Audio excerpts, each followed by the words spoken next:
Je suis chercheur au CNRS, je suis anthropologue et je travaille à Paris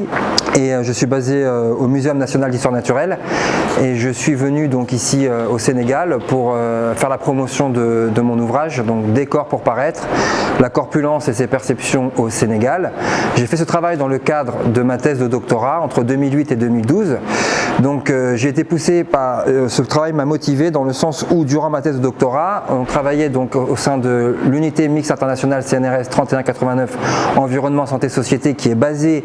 à l'UCAD, l'université Cheikh-Anta Diop, et notre intérêt était donc de comprendre le phénomène d'urbanisation au Sénégal qui est galopant, qui est vraiment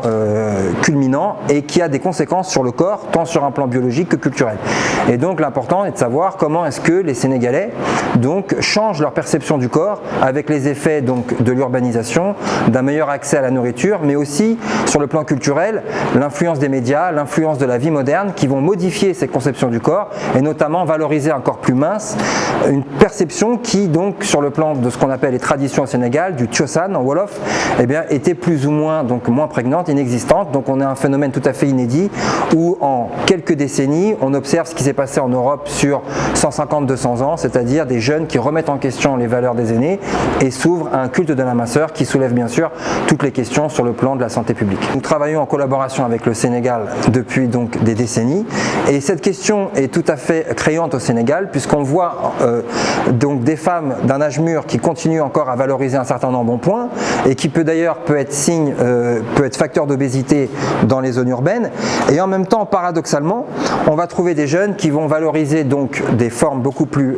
fines, on appelle la fameuse taille Coca-Cola, taille fine, alors que les mamans on savait qu'il y avait donc la consommation de ce qu'on appelait les éléphantos, des produits corticoïdes pour pouvoir gonfler le corps. Donc on a vraiment au Sénégal, c'est des Sénégal, le Sénégal des contradictions. On savait qu'au Sénégal il y avait donc des oppositions comme ça entre jeunes et vieux, entre ce qu'on appelle, disons communément entre guillemets, tradition et une vie moderne, Dunde Toubab en Wolof, qui donc remet en question ces conceptions. On a toutes les méthodes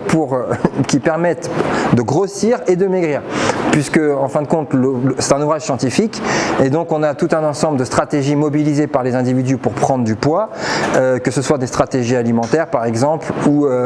les pratiques oisives qu'utilisent les femmes notamment dans les banlieues de Pékin etc. pour montrer donc une réussite dans le ménage et de l'autre côté des jeunes qui donc vont pratiquer le sport par exemple sur la corniche, qui vont sauter certains repas notamment le soir pour pouvoir justement perdre du poids. Alors ce livre il est accessible